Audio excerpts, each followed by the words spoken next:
Bab ke-20 menghina Ega lagi. Saat sampai di rumah, Dinda menyerat langkah kakinya yang lemas menuju masuk. Pikirannya masih dipenuhi oleh suami Wulan yang ternyata adalah seorang pengusaha. Siapa yang tidak mengenal pengus kondang Parega Brahmana? Siapa yang tidak tahu perusahaan Brahmana Group? Memikirkan itu, Dinda benar-benar lesu. Seharusnya hari ini dia sudah melakukan perawatan tubuh secara menyeluruh dan itu mungkin bisa memakan waktu sampai besok karena lusa dia sudah akan bersanding duduk di pelaminan dengan sang pujaan hatinya yang paling dibangga-banggakan ibunya. Tetapi karena kenyataan yang baru diketahui tadi, moodnya tiba-tiba hilang. Pikirannya menjadi blank seketika. Dia ingin segera mengadu kepada ibu dan Mbak Fitri. Tapi malah mengurungkannya. Dinda berjalan cepat menuju kamar. Dinda, kok sudah pulang? Kabur ibu. Dinda menghentikan langkahnya dan menoleh. Loh, kamu gak jadi ke salon? Dinda hanya menggeleng kemudian berjalan lagi. Itu anak kenapa? Ibu berbicara pada Fitri yang baru muncul. Memang Dinda kenapa, Bu? Gak tahu, gak jadi nyalon kayaknya. Pulang-pulang malah cemberut begitu. Ya ampun, jadi gak jadi nyalon? Terus gimana? Fitri sedikit khawatir. Lusa kan acara pesta besar pernikahan Dinda dengan seorang pengusaha. Malu dong kalau Dinda terlihat kusam. Dia tidak tahu. Apa dia ribut sama Alex ya? Coba tanyain Fit. Iya. Coba ku tanya. Fitri segera beranjak menuju kamar Dinda. Tetapi Dinda tidak membukakan pintu ketika Fitri berkali-kali mengetuk. Fitri mengira Dinda mungkin tidur karena sedang ada masalah. Fitri akhirnya pergi dari depan pintu kamar Dinda. Padahal Dinda tidak tidur, dia masih kepikiran dengan suami Wulan. Dinda mengambil ponselnya dan menelpon pacarnya yang bernama Alex itu. Saking ingin mengetahui kebenaran, Dinda menanyakan tentang Parega Brahmana kepada Alex. Kenapa? Kok kamu tiba-tiba bertanya tentang Tuan Ega? Apa kamu kenal? Ah, enggak sayang. Cuma pingin tahu aja. Soalnya kemarin itu aku melihat istrinya. Masa sih? Cantik enggak? Memang kabarnya Tuan Ega baru menikah sekitar 1 bulan yang lalu. Publik juga belum tahu. Kabarnya sebentar lagi akan mengadakan pesta megah untuk resepsi pernikahannya. Kalau kamu penasaran, kita bisa pergi ke pestanya. Soalnya sudah pasti aku diundang. Karena perusahaanku ini masih cabang perusahaan Brahmana miliknya. Dinda berpikir sejenak. Kalau perusahaan kamu itu adalah cabang dari perusahaan Tuan Ega, artinya kamu masih familinya dong sayang. Tanya Dinda penuh semangat. Sepertinya Dinda sangat berharap jika pacarnya itu adalah kerabat dari Tuan Ega. Hehe. Tapi bukan sayang. Jadi aku hanya meneruskan pekerjaan pamanku. Kebetulan paman dulu adalah orang kepercayaan keluarga Brahmana yang mengurus perusahaan cabang milik Tuan Ega. Karena paman sudah sangat tua dan tidak punya keturunan, jadi mempercayakan semua itu padaku. Dinda hanya mengangguk kecil. Di dalam hati ada kekecewaan yang begitu besar. Ternyata calon suaminya bukan pemilik asli perusahaan itu. Hanya sebatas orang yang dipercaya untuk mengurus saja. Malam ini Dinda tidur dengan sangat gelisah. Besoknya, rumah Dinda sudah terlihat ramai. Mereka mulai menyiapkan segalanya untuk menyambut acara besok. Tidak banyak tetangga yang diundang Bu Rita ke rumah, hanya tetangga kanan kiri saja. Bu Rita sengaja melakukan itu karena semua persiapan pesta sudah diserahkan oleh tim pekerja saja. Urusan dekorasi ya sama mereka yang menyewakan. Sementara urusan hidangan sudah diserahkan pada penyedia jasa catering. Jadi mereka bersantai saja. Din, kok kamu nggak ke salon sih? Tanya ibu begitu melihat Dinda menuruni tangga. Dinda belum menjawab, memilih untuk duduk dahulu.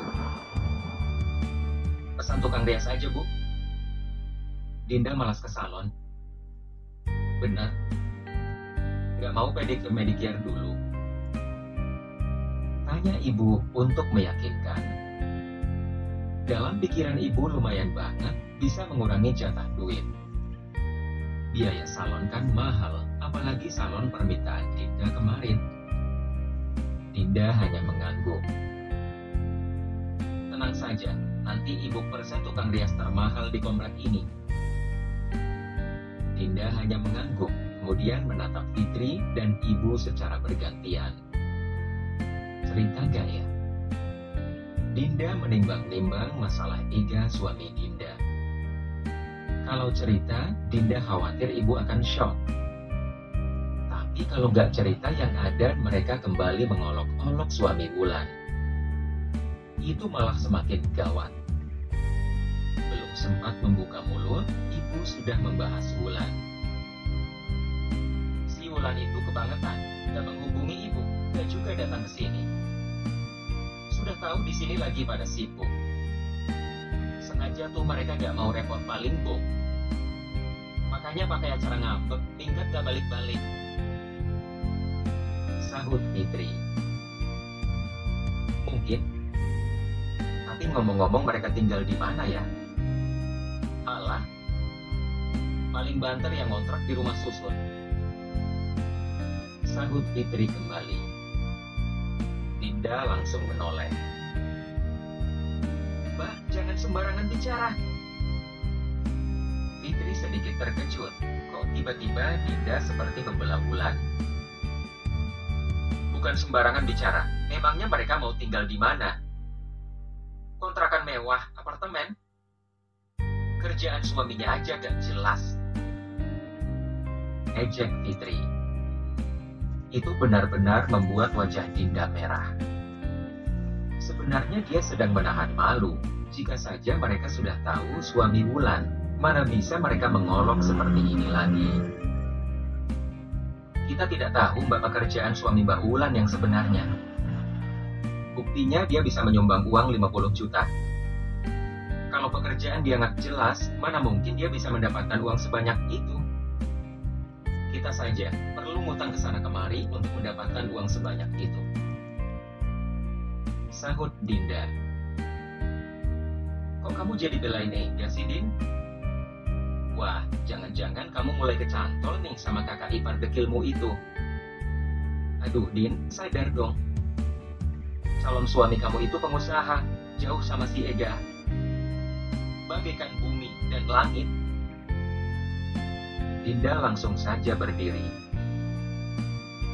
Bu, Mbak Fitri. Aku berpesan kepada kalian, kalau bisa mulai sekarang, jangan lagi menghina suami Mbak Wulan. Pokoknya jangan. Dia itu tidak semiskin dugaan kita. Dia itu orang kaya raya. Dinda tidak tahan dan akhirnya mengatakan demikian. Alah, kamu ini, Din, tahu dari mana Ega kaya? Kaya dari Hong Kong. Balas ibu. Bu, baru saja Dinda ingin menjelaskan lebih lanjut, suara klakson mobil terdengar.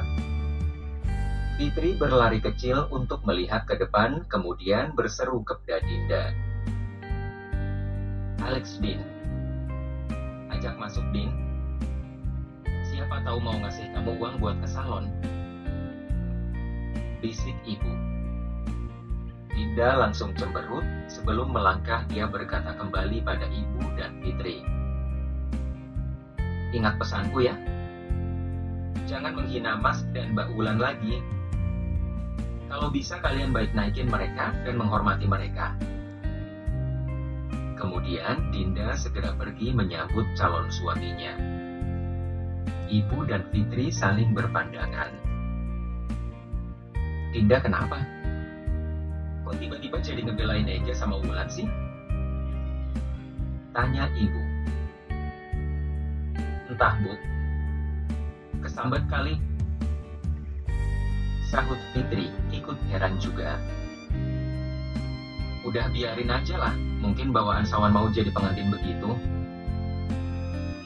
Jawab ibu. Sementara Dinda sudah masuk kembali ke dalam rumah tanpa calon suaminya. Ketika ditanya oleh mereka bukannya menjawab, Dinda nyelonong ke kamar sambil cemberut. Bagaimana Dinda tidak cemberut? Dikira Alex datang mau mengasih uang, minimal untuk apalah. Boro-boro, taunya malah meminta Dinda untuk memesan jas. Giliran ditanya, mana uangnya? Alex menjawab, pakai uang kamu dulu ya, Yang. Nanti kalau kita sudah nikah aku ganti. Lah, bukannya udah lain cerita kalau begitu. Kalau sudah menikah, bukan ganti namanya. Uang dia, uangku juga.